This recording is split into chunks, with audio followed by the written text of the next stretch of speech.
કેમ છો? મજામાં? આજનો આ છેલ્લો લેક્ચર આ ચેપ્ટરનો, અને સારી ડિસ્કશન કરીએ. થોડાક સમ ભણવા છે, પછી આપણે નવા ચેપ્ટર તરફ આગળ વધીશું. ચાલો જોવો, એ છે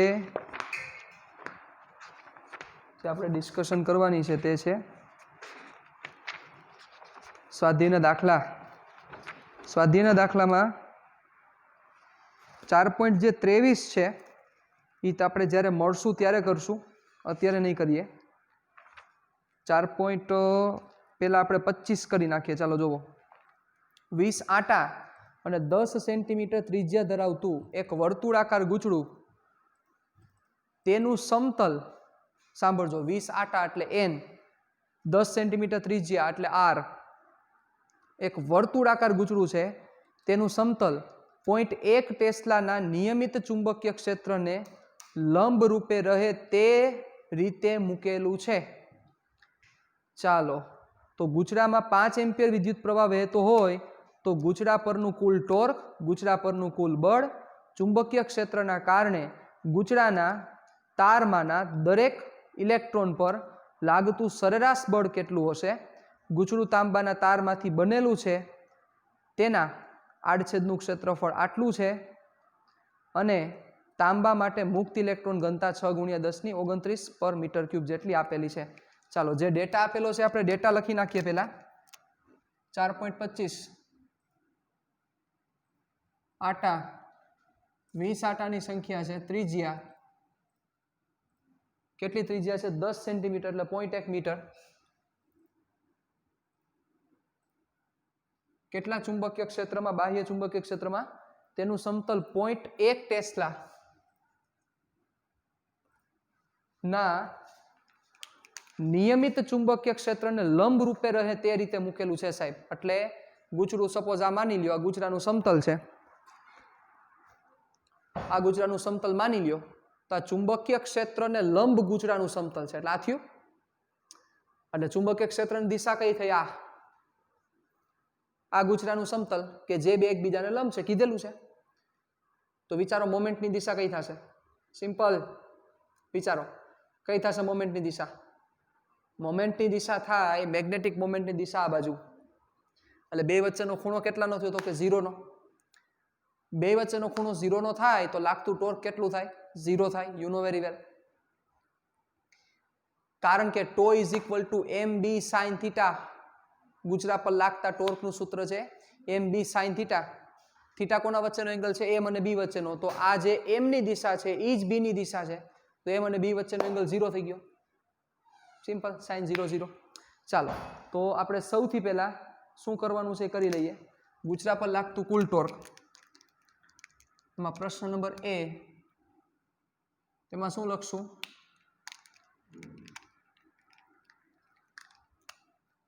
અહીં ગૂંચળા પર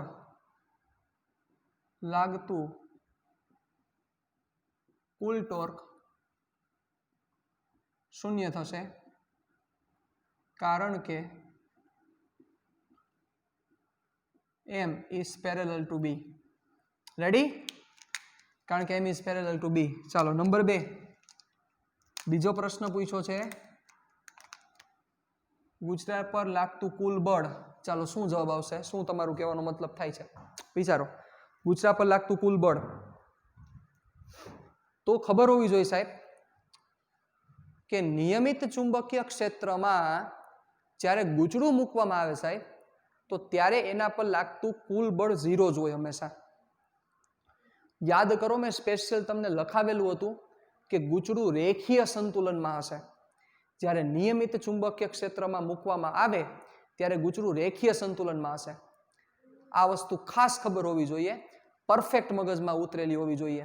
એટલે એક વસ્તુ મારે અહીંયા શું મેન્શન કરવી પડશે? અહીં ગૂંચળું નિયમિત ચુંબકીય ક્ષેત્રમાં રહેલ હોવાથી તેના પર લાગતું કુલ બળ શૂન્ય થશે અને ગુજરું કેવા સંતુલનમાં હશે? રેખીય સંતુલનમાં હશે. અહીં ગુજરું નિયમિત ચુંબકીય ક્ષેત્રમાં રહેલ હોવાથી તેના પર લાગતું કુલ બળ કેટલું થશે? શૂન્ય થશે. ચાલો નંબર 3 સારો પ્રશ્ન પૂછ્યો છે એના પછીનો. અને સી પ્રશ્ન માટે થોડાક ડેટા આપેલા છે તમને. ગુચડું તાંબાના તારમાંથી બનાવેલું છે જેના આડછેદનું ક્ષેત્રફળ એટલે તાંબાનો આડછેદનું ક્ષેત્રફળ આપેલું છે 10⁻⁵ metre square. I think yes 10⁻⁵ metre square. અને પછી શું આપેલું છે? અને મુક્ત ઇલેક્ટ્રોન ઘનતા 6×10⁻29 પર મીટર ક્યુબ એટલે n 6×10⁻29 પર મીટર ક્યુબ. ચાલો તમારે શું ગોતવાનું છે? ચુંબકીય ક્ષેત્રના કારણે ગુચરાના તારમાંના દરેક ઇલેક્ટ્રોન પર લાગતું સરેરાશ બળ કેટલું હશે? ચાલો, કારણ કે ચુંબકીય ક્ષેત્રમાં રહેલો છે તો ચુંબકીય ક્ષેત્રને કારણે ગુચરામાં રહેલા જે ઇલેક્ટ્રોન છે ઇલેક્ટ્રોન પર લાગતું બળ. તો સાહેબ વિદ્યુત ભાર ચુંબકીય ક્ષેત્રમાં રહેલા વિદ્યુત ભાર પર લાગતું બળ અને વિદ્યુત ભાર ગતિ પણ કરતો હોય સાહેબ, યુ નો વેરી વેલ. તો કેટલું બળ લાગશે? ચાલો ખબર હોવી જોઈએ. શું થશે? બોલી જાઓ. ચુંબકીય ક્ષેત્રમાં રહેલ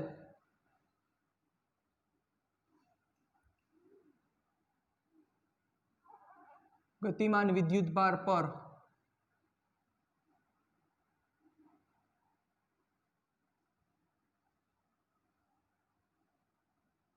લાગતું ચુંબકીય બળ. આપણને પ્રવાહ આપ્યો છે. પ્રવાહ પ્રવાહ છે 5 એમ્પિયર. હાલો આપેલો છે તો પ્રવાહ વગર કેમ થશે?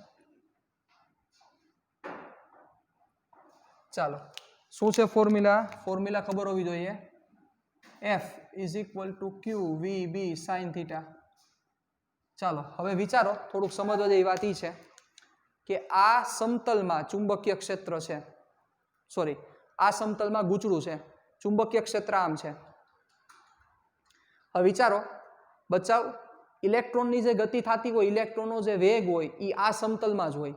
ચુંબકીય ક્ષેત્ર છે એ આ સમતલને લંબ છે તો ઓબ્વિયસ છે કે V અને B વચ્ચેનો ખૂણો પણ કેટલાનો થાય? 90 નો થાય. એટલે શું થાય?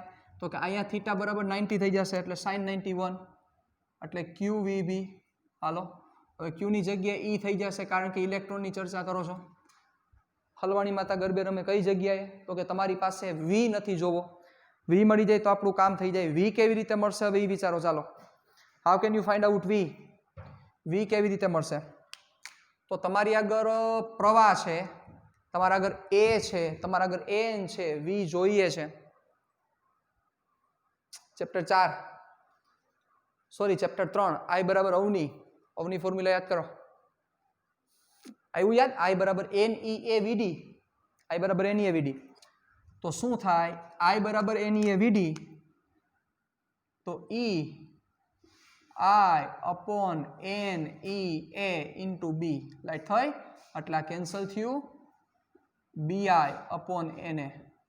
તો BI, N અને A બધી કિંમત મૂકી દો એટલે તમને મળી જશે ન્યૂટન. કેટલું બળ લાગે છે? કામ પૂરું તમારું.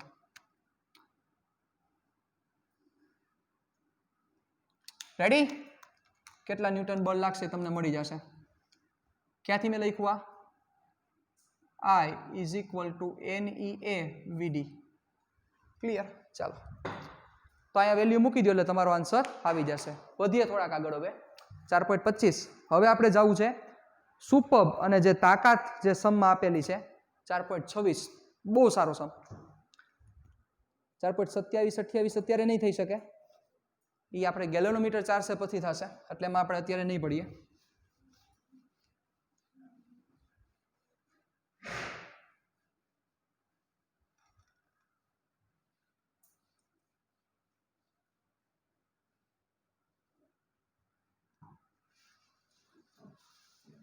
ચાલો જુઓ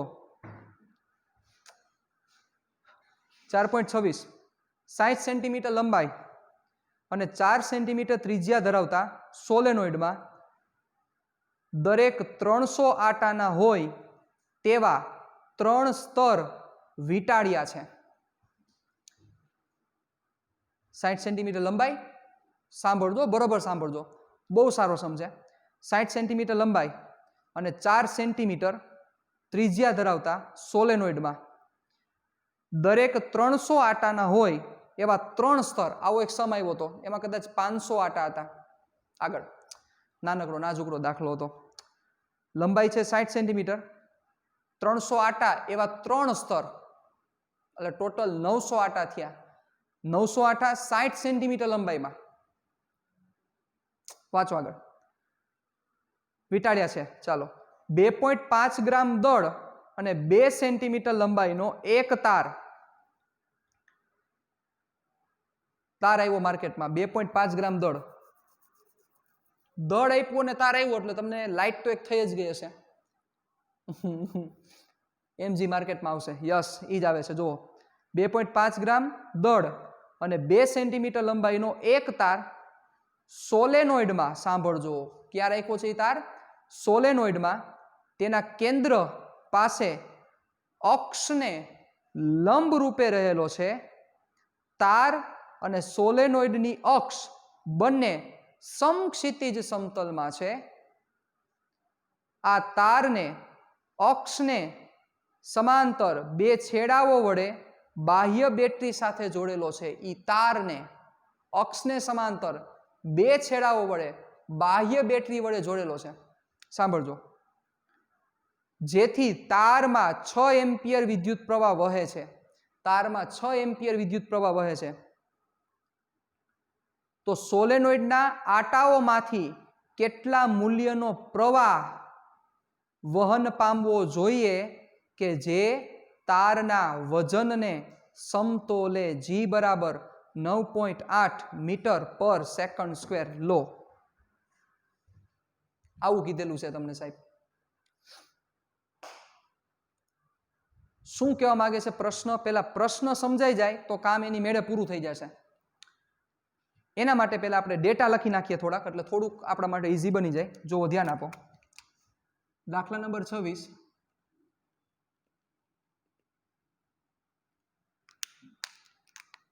સાઠ સેન્ટીમીટર લંબાઈ એટલે 0.6 મીટર ત્રિજ્યા. એની ત્રિજ્યાનું કાંઈ કામ નથી. કેટલા આટા છે ટોટલ? 300 ગુણ્યા 3, 900 આટા. ચાલો, પછી શું આપેલું છે આપણને?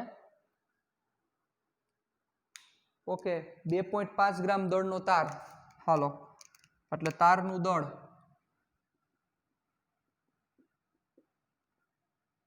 2.5 ગુણ્યા 10⁻³ kg. તારની લંબાઈ 2 સેન્ટીમીટર, 0.02 મીટર. ચાલો, પછી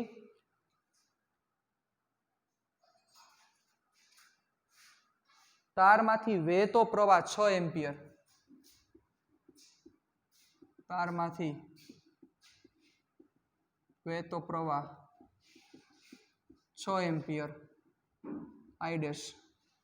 રેડી? પછી શું છે? ડન. તો સોલેનોઇડના તારમાંથી વહેતો પ્રવાહ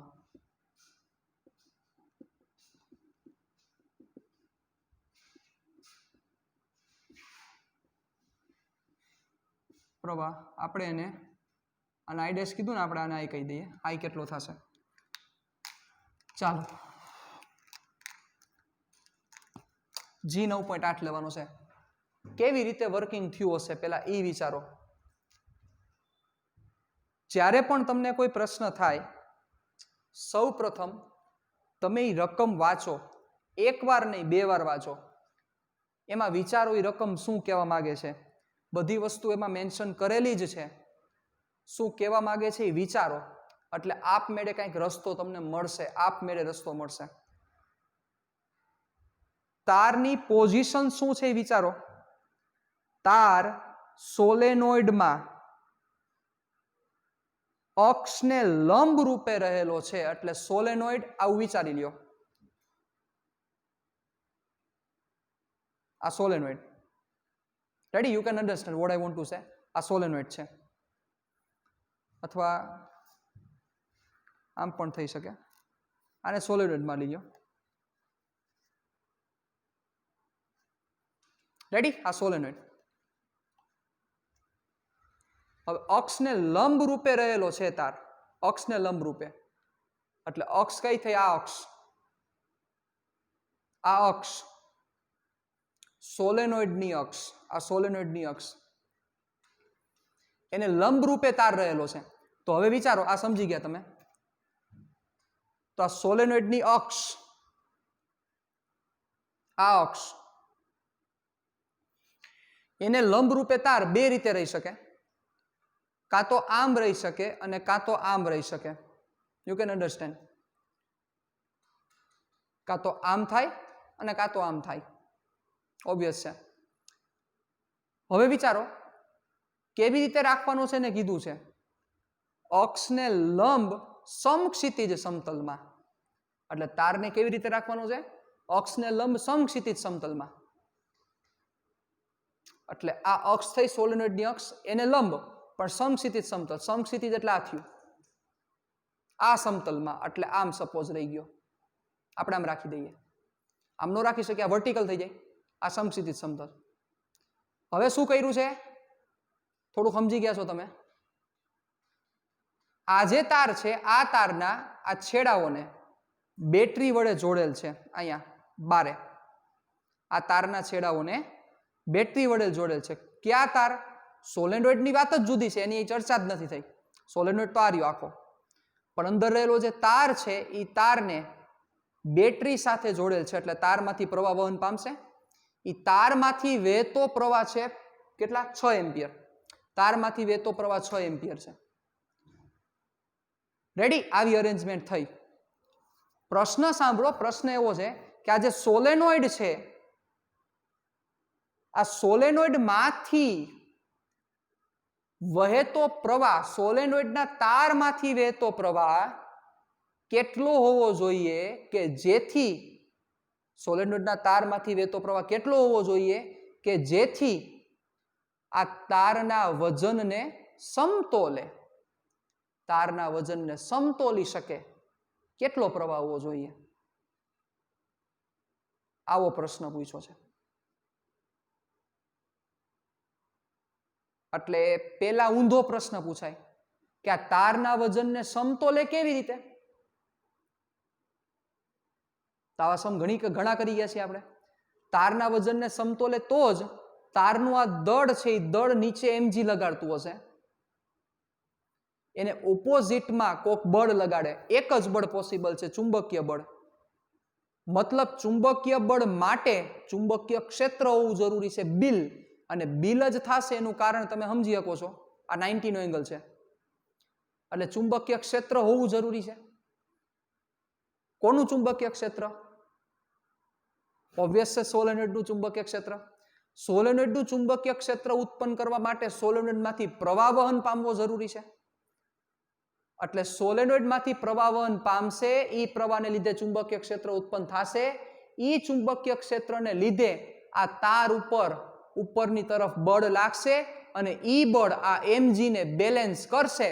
તો ઈ ચુંબકીય ક્ષેત્ર ઉત્પન્ન કરવા માટે એટલું enough electric field, sorry magnetic field generate કરવા માટે આ સોલેનોઇડમાંથી કેટલો પ્રવાહ વહન પમાડવો પડે, આવો પ્રશ્ન પૂછ્યો છે.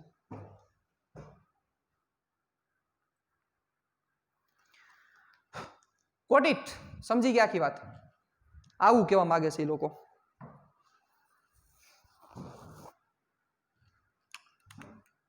તો સિમ્પલ ને કે આ જે તાર છે, આ તાર નીચે પર mg લાગતો હશે, એને બેલેન્સ કરવા માટે ઉપર તરફનું મેગ્નેટિક ફિલ્ડ આ બાજુ હશે.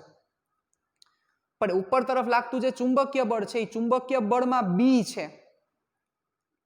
એ બી ની તાકાત એટલી હોવી જોઈએ, કે જેથી લાગતું બિલ mg ને બેલેન્સ કરી શકે, લાગતું બિલ ભરી શકે. તો સૌથી પહેલા આપણી શરૂઆત ક્યાંથી થશે? સમજી શકો છો તમે?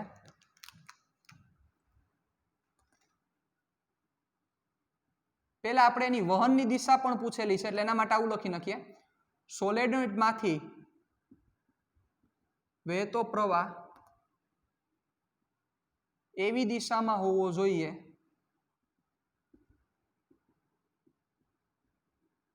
કે જેથી તે કોને બેલેન્સ કરી શકે? તારના વજનને સંતુલિત કરી શકે, જેથી તે તારના વજનને સંતુલિત કરી શકે. ક્લિયર? ડન? ચાલો વધીએ આગળ થોડાક.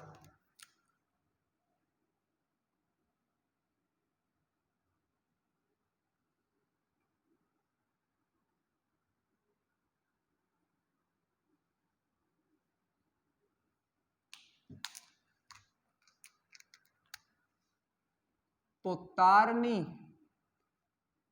સંતુલન સ્થિતિ માટે શું થશે બોલો? ડાઉનવર્ડ mg બેલેન્સ કરશે બિલને. બી આઈ કયો આવે તારમાં વહેતો પ્રવાહ એટલે આઈ ડેશ, અને એલ એટલે તારની લંબાઈ એલ. ચાલો હલવાણી માથા ગરબે રમે. બી નથી તો બી આવડે ગોતતા આપણને. અહીં આપણે કેપિટલ એલ કરી નાખીએ. બી આવડે ગોતતા. બી કોનું? તો કે સોલેનોઇડને લીધે ઉત્પન્ન થતું ચુંબકીય ક્ષેત્ર. સોલેનોઇડને લીધે કેટલું ચુંબકીય ક્ષેત્ર ઉત્પન્ન થશે? μ0 ni. ઓકે મૂકો ચાલો. એટલે થશે બી એટલે થશે μ0 n i ડેશ l. ચાલો mg μ0 સ્મોલ n n ના છેદમાં કેપિટલ L એટલે i ડેશ l ના છેદમાં કેપિટલ L. ઉડાડી ન નાખતા કાંઈ અને એકેયને સ્ક્વેર ન કરી દેતા. તમારે જોઈએ છે i ડેશ, સોરી i જોઈએ છે, તો mgl ના છેદમાં μ0 n i dash l. m ની કિંમત છે કેટલી છે? 2.5 ગુણ્યા 10⁻³ g 9.8. l ની કિંમત છે 0.6 μ0 4 પાઈ ઇન્ટુ 10⁻⁷ n 900 i ડેશ 6 અને l 0.02. વેલ્યુ મૂકી દો એટલે તમારો આન્સર આવી જશે. કેટલો આન્સર આવે છે આપણે કરીએ. ચાલો 2.5 into 9.8 into 0.6 divided by 4 divided by 3.14 divided by 900 divided by 6 divided by 0.02 0.01083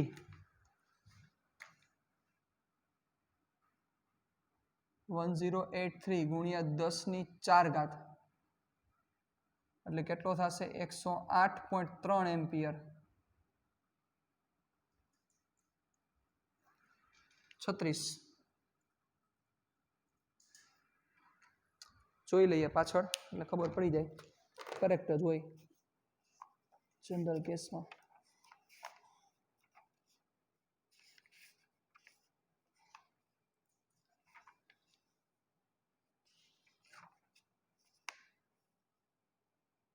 yes 108 approximate. Perfect. ચાલો ડન. હવે જોવા જાય તો રકમ કેવડી મોટી હતી? દાખલામાં કાંઈ કાઢી લેવાનું છે? વિચારો. આ જ સમજવા જેવી વાત છે કે રકમ મોટી છે એવું ન જોવો. દાખલા બહુ નાના છે પણ તમે એ જોવો કે એનું વર્કિંગ કેવી રીતે થશે. એ વર્કિંગ સમજાઈ જાય તો તમારું કામ થઈ જાય. વ્યવસ્થિત રકમ વાંચવી પડે. રકમ જોવો તમે 6-7 લીટીની રકમ છે એટલે આપણને એમ લાગે હું એ છે એમાં હતું. હું વિચારો આટલું તો ખાલી ડેટા થયો. લખવાનું ખાલી આટલી 5 કે 6 સ્ટેપમાં. 4 માર્કનો સમ તો ન થાય પણ 3 માર્કનો સમ પૂછી શકાય. રેડી? એટલે થોડુંક ધ્યાન આપો તો વધારે તમને ખ્યાલ પડશે. ચાલો વધીએ આગળ થોડાક. એના પછી આપણે ડિસ્કશન કરીએ 4.24. ચાલો સાવ ઇઝી છે, મજા આવશે તમને. એક જ એમાં સારો છે સમજવા જેવો, બાકીમાં કઈ લાંબુ કાઢ લેવાનું નથી સમમાં. ચાલો 4.24. પણ ફોર્મ્યુલાસ ખબર હશે, ડાયરેક્શન ખબર હશે તો આવડશે, બાકી નહીં ખબર પડે.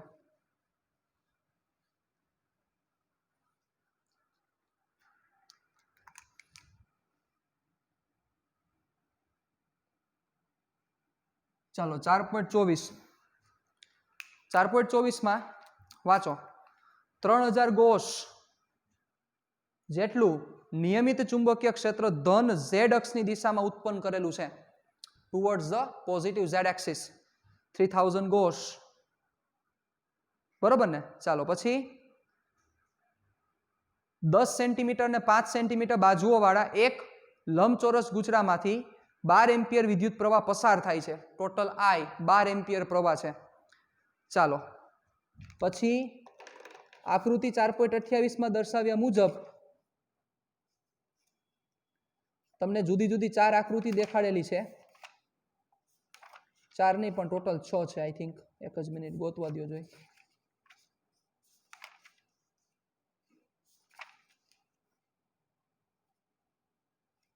ચાલો યસ 6 હારે 3000 ગોસ જેટલું નિયમિત ચુંબકીય ક્ષેત્ર ધન ઝેડ અક્ષની દિશામાં ઉત્પન્ન કરેલું છે. 10 સેન્ટીમીટર ને 5 સેન્ટીમીટર બાજુવાળું એક લંબચોરસ ગુચડું એટલે એરિયા મળી જશે.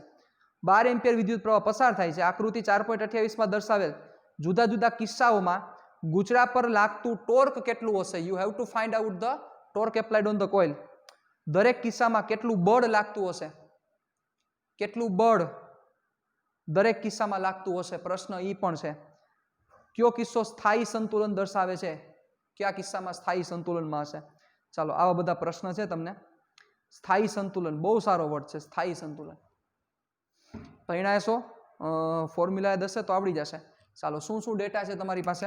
બી 3000 ગોસ છે, 3000 ગોસ. ચાલો એટલે બી ની વેલ્યુ છે 3000 ગોસ. ગોસમાંથી આપણે ફેરવી નાખીએ એટલે -4 ટેસ્લા એટલે 0.3 ટેસ્લા. પણ કઈ દિશામાં છે, ધન ઝેડ એટલે કે કેરેટ.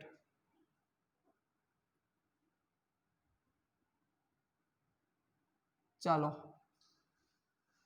બરોબર. પછી તમને શું આપેલું છે, 10 સેન્ટીમીટર ને 5 સેન્ટીમીટર બાજુવાળું એક લંબચોરસ ગૂંચળું એટલે એરિયા કેટલો થશે 50 10 - 4 મીટર સ્ક્વેર. કેટલો પ્રવાહ જાય છે, પ્રવાહ વહન પામે છે 12 એમ્પિયર. તમને જુદી જુદી સ્થિતિમાં કીધેલું છે કે શું થશે. સૌથી પહેલા જોવો, પહેલો પ્રશ્ન છે એ સારો છે, કેટલું ટોર્ક લાગશે. બીજો પ્રશ્નમાં કાઢ લેવાનું કાંઈ નથી એટલે દરેક કિસ્સામાં કેટલું બળ લાગતું હશે એ 0 થાય. One and only reason, Q reason છે વિચારો, યાદ કરો. નિયમિત ચુંબકીય ક્ષેત્રમાં કોઈ કોઇલ હોય તો એના ઉપર ઈ હંમેશા રેખીય સંતુલનમાં હોય જ. નિયમિત વિદ્યુત ક્ષેત્રમાં કોઈ ડાયપોલ હોય તો એ રેખીય સંતુલનમાં હોય જ. એના જેવી વાત છે. અને ઓબ્વિયસ છે ને, ચુંબકીય કોઇલ છે તો એ ચુંબકીય ચાક માત્રા ઉત્પન્ન કરે છે એટલે ચુંબકીય ડાયપોલ જેવું કામ કરે છે. ભણશું 5મા ચેપ્ટરમાં આપણે, બરોબર, ત્યારે વધારે આઈડિયા આવશે. ચાલો તો બીજો આન્સર તો ખબર પડી ગયો, દરેક કિસ્સામાં કેટલું બળ લાગતું હશે 0. એમનેમ 0 થઈ ગયું. કયો કિસ્સો સ્થાયી સંતુલન દર્શાવે છે એ પ્રશ્ન છે. અને જુદા જુદા કિસ્સાઓમાં ગુચરા પર લાગતું ટોર્ક કેટલું હશે. ચાલો તો આપણે કેસ નંબર 1 સ્ટાર્ટ કરીએ. તમે જોતા જાજો. એમાં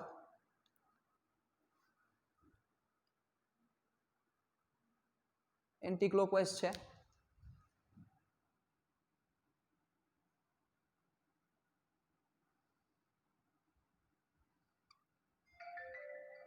આ એક્સ, આ વાય અને આ ઝેડ, બરોબર, આવી રીતે રહેલું છે.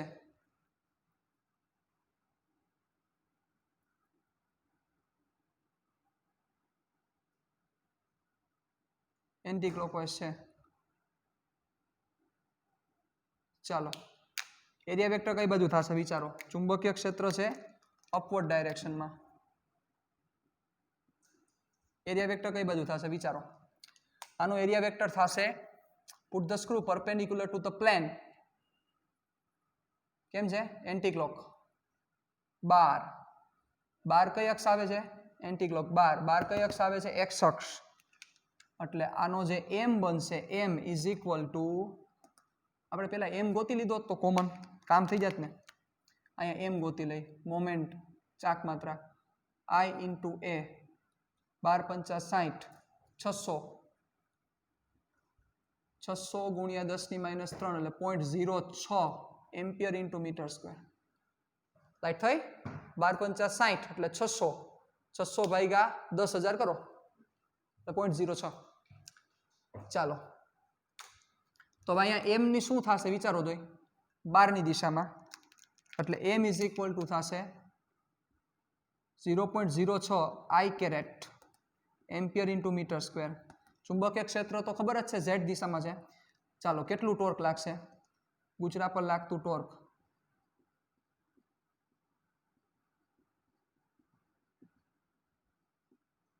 m × b ચાલો 0.06 I કેરેટ b ની કિંમત કેટલી છે b છે 0.3 k 0.3 ચાલો ભેગા કરો એટલે 0.06 0.018 I × k એટલે -j newton × metre this is the torque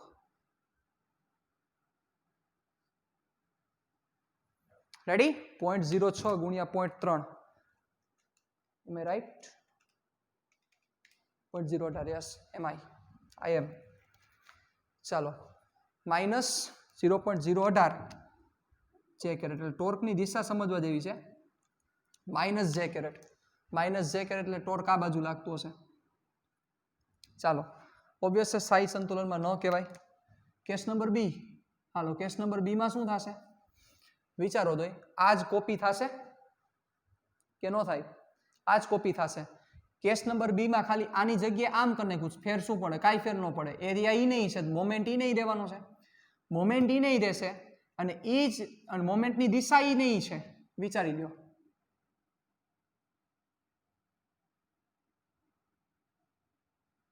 આ મોમેન્ટની દિશા છે એન્ટી ક્લોક છે આ મોમેન્ટની દિશા છે x એક્સિસ x y અને z આ મોમેન્ટની દિશા છે મોમેન્ટની દિશા ઈ છે કરંટ ઈ છે એ ઈ છે તો ઈ જ થાય એટલે સેમ એઝ એ લખી નાખજો તમે અહીંયા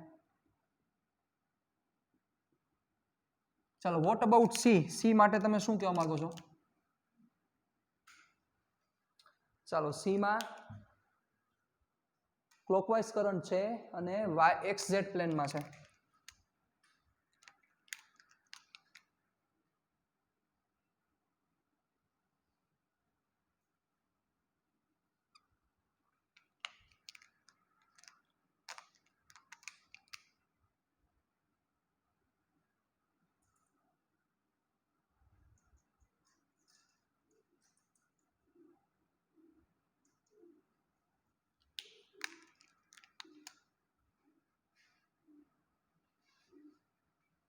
રેડી આવું છે ને યસ ચાલો શું થશે વિચારો આ x આ y અને આ z ચાલો screw perpendicular to xz plane એટલે x આ થયો આ x પ્લેન x અને આ z એટલે સ્ક્રૂ આમ મૂકવાનો થયો y અક્ષ ઉપર કઈ બાજુ છે ક્લોકવાઇઝ છે જુઓ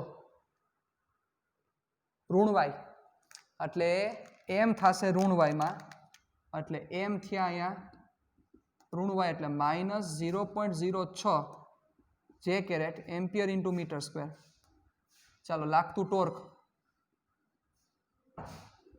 ગુચરા પરનું ટોર્ક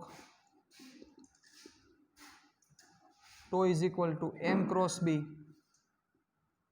ચાલો m ની વેલ્યુ કેટલી છે -0.06 j કેરેટ b ની વેલ્યુ કેટલી છે 0.3 k કેરેટ એટલે વેલ્યુ તો આ જ રહેશે પણ ડાયરેક્શન સમજવા જેવી છે 0.018 j × k શું થાય j × k I પણ કેવા I -I એટલે -I cap newton × metre clear ચાલો પછી વોટ ઇઝ ડી મસ્ત છે ડી માં શું થશે ચાલો જોવો ડી માં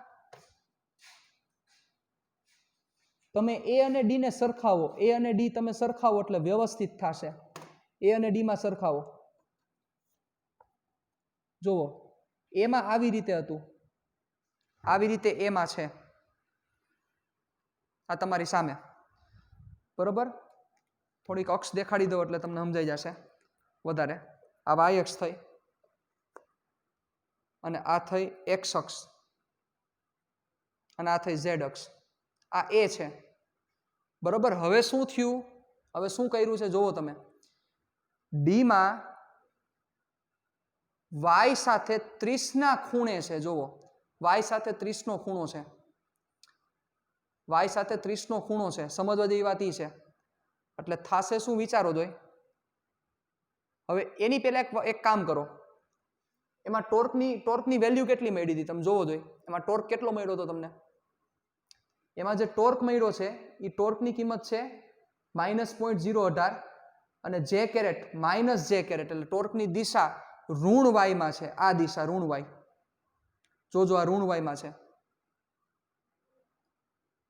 રેડી? ચાલો હવે શું કર્યું છે તો કે પ્રવાહ કેવો છે? પ્રવાહ એન્ટી ક્લોકવાઇઝ. પ્રવાહ એમાં જેમ છે એવી રીતે જ છે, પણ અહીંથી આને આમ કર્યો, આવી રીતે,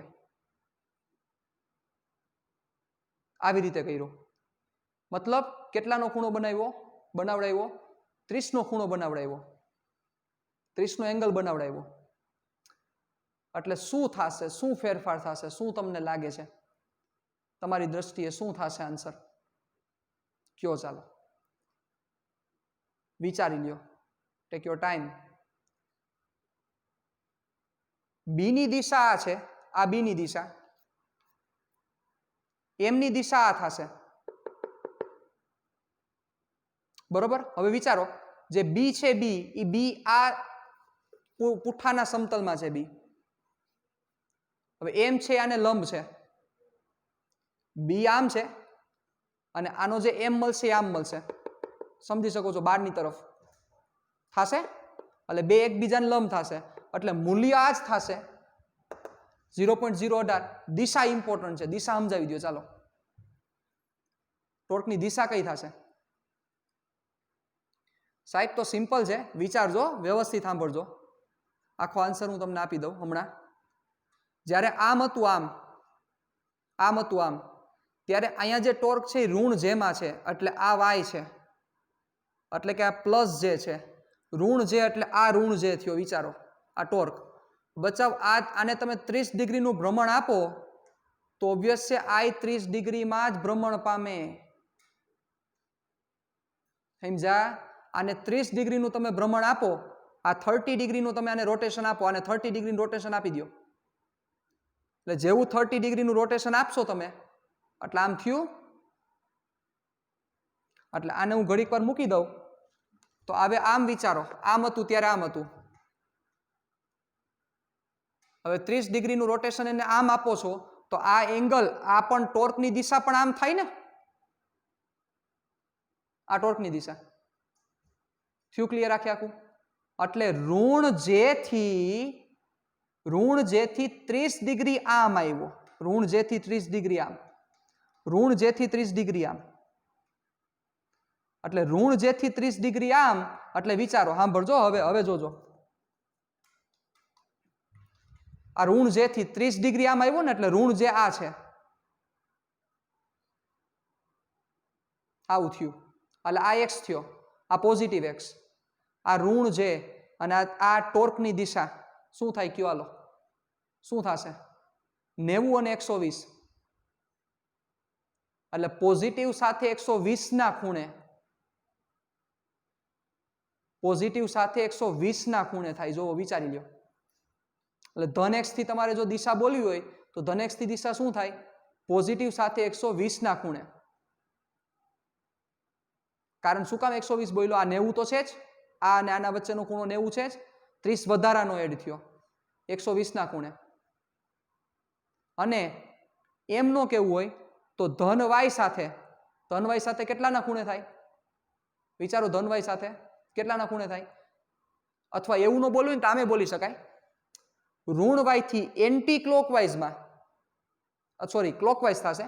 ઋણ વાય થી આમે બોલી શકાય. ઋણ વાય થી ઋણ એક્સ તરફ, ઋણ વાય થી ઋણ એક્સ તરફ 30 ડિગ્રીના ખૂણે.